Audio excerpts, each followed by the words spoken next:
Baik, kembali lagi bersama saya Mulyadi. Pada kesempatan kali ini kita akan melakukan bincang-bincang santai, teman-teman. Buat para pendengar juga, pada sore hari ini kita akan kedatangan tamu, yaitu beliau ini adalah seorang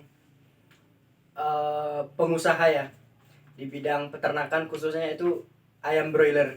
Nah, beliau ini juga adalah seorang sebagai pemasaran, itu sebagai sales, dan nanti kita di sini akan membahas yang namanya bagaimana strategi pemasaran yang baik, terus untuk mendapatkan pelanggan itu seperti apa, nanti akan kita bahas pada sore hari ini. Baiklah, mari kita panggilkan pada pembicara kita, yaitu saudara Barbarigo Poring Roja. Bro, gimana bro kabar bro? Baik-baik juga. Oke, aduh ada kopi lagi di sini. Gimana kabarnya bro? Oh sehat, puji Tuhan selalu sehat. Alhamdulillah. Oke. Buat para pendengar di rumah, kita akan mendengarkan sedikit ya tentang latar belakang dari seorang pembicara kita pada sore yang berbahagia ini. Kepada saudara Barbarigo, mungkin persilakan. Oke, terima kasih ya Mas Mulyadi, ini adalah sahabat saya ya, sahabat dekat saya, sesama pebisnis juga ya. Jadi latar belakang saya, nama lengkap saya Barbarigo Poring Roja, biasa dipanggil Ligo. Tempat tanggal lahir Waipare, tanggal 16 bulan Mei 2002 di Maumere, Nusa Tenggara Timur. Saya adalah mahasiswa Politeknik Pembangunan Pertanian Yogyakarta Magelang, jurusan peternakan, semester 7 dari Prodi Teknologi Produksi Ternak.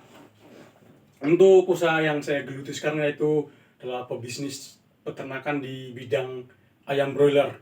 Jadi setahun yang lalu saya membangun usaha bersama teman saya yaitu Mas Iwan dalam membangun suatu usaha ayam broiler dengan kapasitas yang masih kecil. Jadi dari awal kami main di kapasitas yang kecil dulu, nanti lama-kelamaan baru mulai meningkat pelan-pelan. Jadi ya itu ya sedikit latar belakang dari saya. Mungkin untuk hal-hal lainnya ya nanti mungkin teman-teman ada yang ingin ditanyakan segala macam ya monggo silakan, akan saya jawab sesuai dengan apa yang saya bisa ya. Oke, Mas. Oke, baik. Mungkin itu cerita singkat ya tentang latar belakang pemateri kita pada sore yang berbahagia ini. Beliau itu merupakan seorang pebisnis ya, khususnya di peternakan ayam broiler. Iya. Beliau ini juga udah melakukan penjualan ya kepada customer, yaitu tepatnya beberapa bulan yang lalu ya, Mas. Iya, benar sekali, Mas.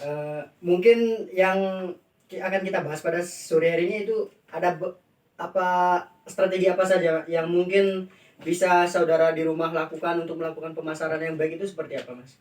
Oke, ini kita suatu pertanyaan yang bagus sekali ya mengenai strategi penjualan atau pemasaran atau salesman. Jadi untuk menjadi seorang, pertama itu adalah karakteristik seorang salesman. Yang untuk menjadi seorang sales itu ya nggak gampang ya. Jadi kita tuh harus mempunyai target atau tujuan yang dimana itu akan menjadi motivasi buat kita. Jadi apakah tujuan kita itu untuk mendapatkan keuntungan, untuk mendapatkan uang banyak, untuk membahagiakan anak, istri atau apa segala macam, itu munculnya dari target kita dulu, sehingga kita bisa semangat dalam melakukan proses penjualan itu sendiri.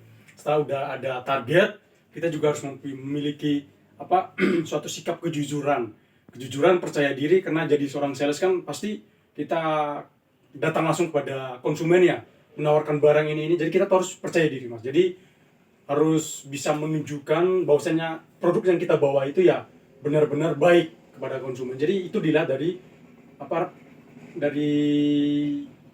mungkin kepribadian kita, apakah kita tuh seorang yang percaya diri atau tidak, sehingga itu bisa meyakinkan konsumen pada produk yang kita bawa. Setelah itu apabila kita sudah mempunyai suatu kepercayaan diri, kita juga harus memiliki mental yang kuat juga. Karena dari mental yang kuat itu akan tumbuh jiwa-jiwa pebisnis yang handal, yang percaya diri seperti yang tadi saya katakan. Jadi ya kita bisa mengekspresikan diri kita sendiri, dan kita bisa menjelaskan produk apa yang nanti kita sampaikan pada konsumen, sehingga konsumen itu bisa tertarik pada produk yang kita bawa. Jadi ya untuk menjadi seorang salesman yang baik ya kita harus mempunyai strategi juga, seperti yang tadi Mas Mulya ditanyakan ya, strategi. Jadi ya strategi kita ya ada banyak. Pertama tuh biasanya kebanyakan orang salesman ya ada beberapa tipe ya, ada yang memasangkan iklan mungkin di TV, di radio, di majalah cetak segala macam, nanti biar produknya itu bisa diketahui oleh banyak orang ya. Ada juga yang langsung atau door to door, jadi langsung ke rumah, langsung bertemu kepada konsumen, jadi mereka menawarkan barang kepada konsumen. Untuk strateginya itu ya bukan kita datang serta merta langsung menawarkan apa yang kita bawa, tapi yang pertama kita harus bisa melakukan pendekatan kepada konsumen. Nanti kita melakukan pendekatan, kita mungkin nanya mengenai ya di sini keluarganya ada berapa, mungkin pekerjaannya apa segala macam, sehingga nanti bisa disinkronkan sama produk yang kita bawa. Jadi kegunaan produk yang kita bawa itu untuk apa gitu mas. Jadi ya karena di sini saya usahanya ayam ya mas. Jadi pertama saya melakukan pendekatan kepada konsumen ya. Saya datang langsung bertanya kan untuk ayam ini sendiri atau ini kan dijualnya udah jadi karkas ya. Jadi untuk daging ini sendiri kan merupakan suatu kebutuhan yang selalu kebutuhan pokok ya yang dibutuhkan oleh masyarakat. Jadi ya pasti mereka juga membutuhkan ini, tapi gimana caranya kita bisa membuat biar mereka itu bisa membeli apa yang kita bawa gitu mas. Jadi mungkin kita bisa mungkin dari harga yang kita tawarkan kepada mereka itu harganya berapa sehingga mereka juga bisa membeli apa yang kita bawa gitu produknya. Oke, baik. Menurut saya itu adalah sebuah penjelasan yang mudah dipahami ya teman-teman di rumah. Kalau kita bicara tentang pemasarannya itu kita harus yang pertama tadi seperti yang disampaikan oleh beliau ini, cara memasarkannya itu yang pertama kita harus mendekatkan diri kita kepada konsumen atau customer. Jadi kita harus mendekatkan itu dengan sebaik-baik mungkin supaya dalam melaksanakan pemasaran itu kita bisa dengan mudah berhubungan dengan konsumen. Baik mas, mungkin ada motivasi yang mungkin sampai sekarang ini membuat Mas Barbarigo ini bersemangat dalam melakukan usaha tentang ternak broiler tersebut. Itu mungkin bisa diceritakan mas, buat teman-teman di rumah juga bisa mencontoh seperti beliau ini. Oke, jadi untuk motivasinya teman-teman, jadi untuk motivasi saya sendiri pribadi itu ya karena saya yang pertama saya udah dewasa, saya tidak ingin menjadi beban buat orang tua saya ya. Jadi dimana kita tuh kan udah kuliah, udah dewasa, udah pikirannya tuh arahnya ke masa depan. Jadi ya jadi baiknya kita untuk mulai usaha gitu mas. Jadi untuk usaha sendiri ini juga usahanya nggak langsung yang besar mas, tapi ya usaha kecilan-kecilan dulu. Gimana itu nanti kita lihat apakah ini usahanya bisa menguntungkan atau tidak gitu mas. Dan untuk membangun suatu usaha itu juga motivasi saya karena saya pengen sekali untuk berusaha mas ya, untuk memiliki suatu usaha. Karena ya di dunia zaman sekarang ini kan ya kita ya anak ya, sebagai seorang anak kan apalagi dari keluarga yang berkecukupan ya mas ya. Jadi ya baiknya kita itu menjadi seorang perintis ya mas ya, bukan pewaris, karena kita nggak punya harta atau kekayaan yang lebih dari orang tua kita yang bisa memberikan kepada kita. Jadi ya bagaimana caranya kita bisa hidup mandiri dengan usaha dan tekad kita sendiri mas.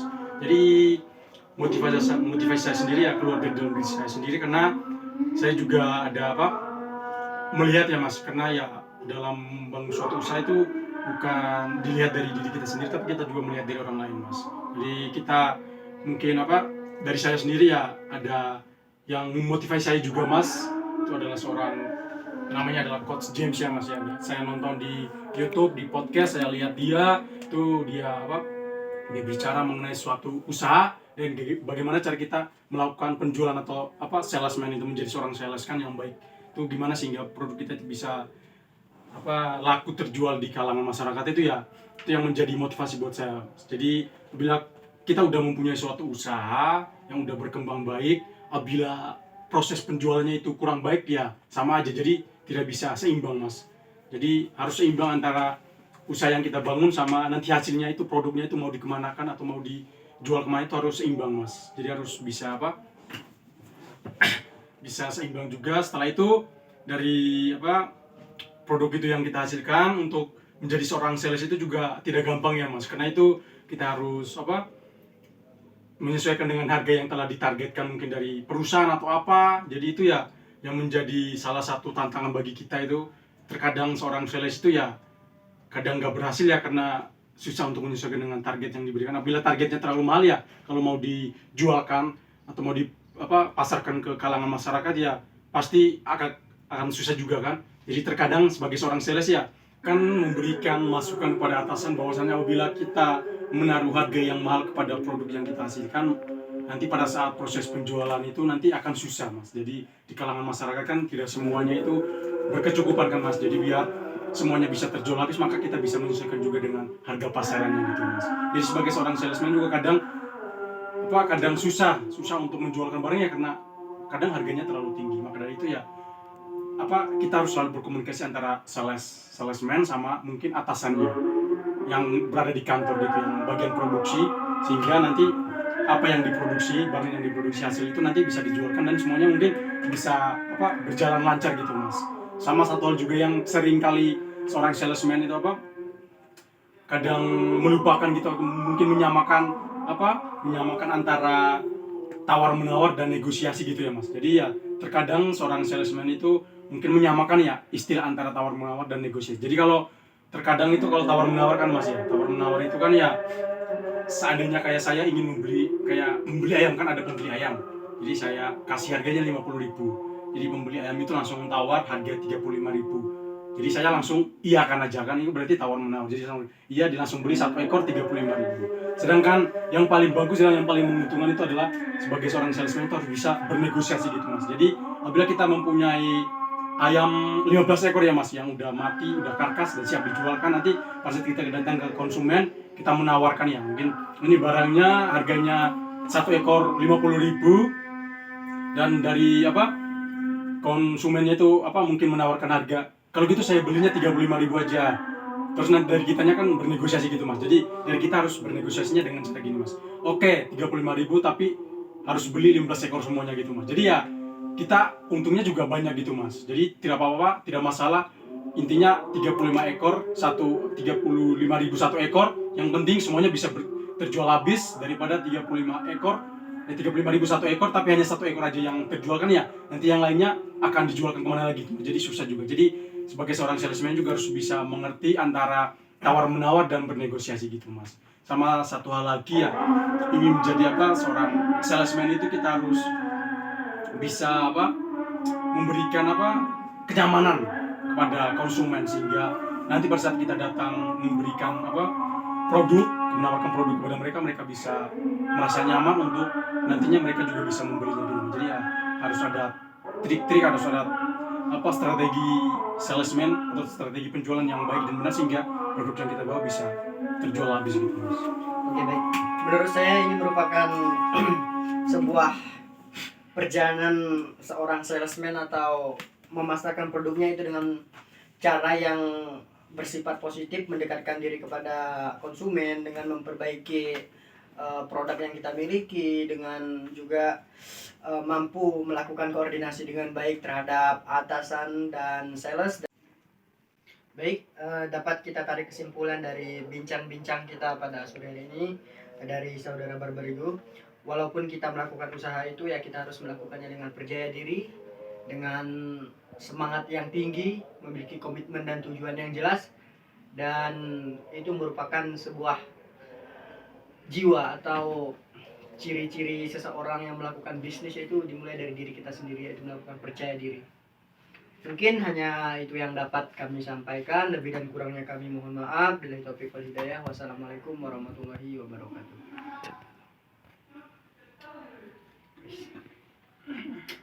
Wis,